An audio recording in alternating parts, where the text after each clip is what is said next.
கர்த்தருக்குள் பிரியமானவர்களே, ஆண்டவராகிய இயேசு கிறிஸ்துவின் நாமத்தில் உங்கள் யாவரையும் வாழ்த்துகிறேன். இந்த நாளுக்குரிய வேத வசனம் 1 கொரிந்தியர் 13:4. அன்புக்கு பொறாமை இல்லை. பிரியமானவர்களே, ஆமைகளில் கொடிய ஆமை பொறாமை என்பது பழமொழி. பொறாமை உள்ளத்தை அரிக்கும் கொடிய புழு. பொறாமை மற்றவர்களுடைய பொருட்கள், வசதி, செல்வம் தனக்கு கிடைக்காதா என்று ஏங்கும். பொறாமை தன்னை விட மற்றவர்கள் முன்னேறிவிடக் கூடாதே என்று யோசிக்கும்.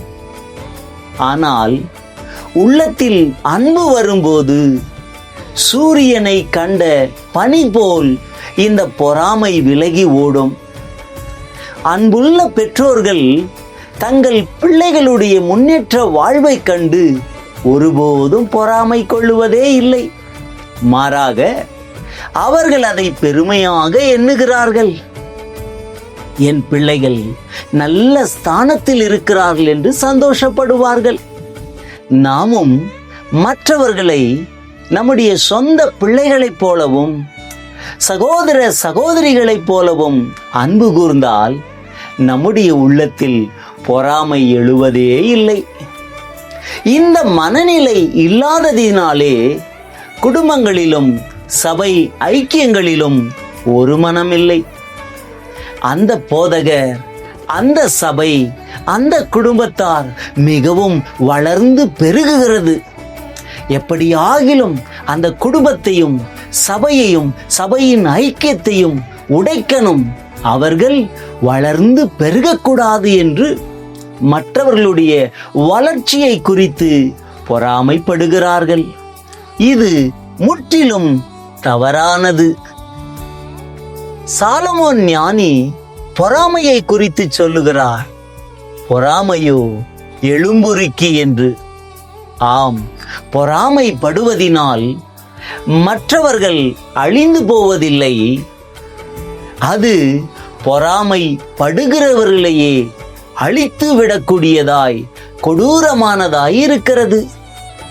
ஆகவே கொடுமையுள்ளவன் மேல் பொறாமை கொள்ளாதே, அவன் வழிகளில் ஒன்றையும் தெரிந்து கொள்ளாதே என்றார் சாலமோன் ஞானி. ஆம் தேவ பிள்ளைகளே, பொறாமையை வெறுத்து அன்போடு வாழுவோம். அன்புக்கு பொறாமையே கிடையாது. மற்றவர்களுடைய வளர்ச்சியை குறித்து சந்தோஷப்படுங்கள், முன்னேற்றத்தை குறித்து சந்தோஷப்படுங்கள். நீங்கள் வளருவீர்கள், பழுகுவீர்கள், பெருகுவீர்கள். செபிப்போமா?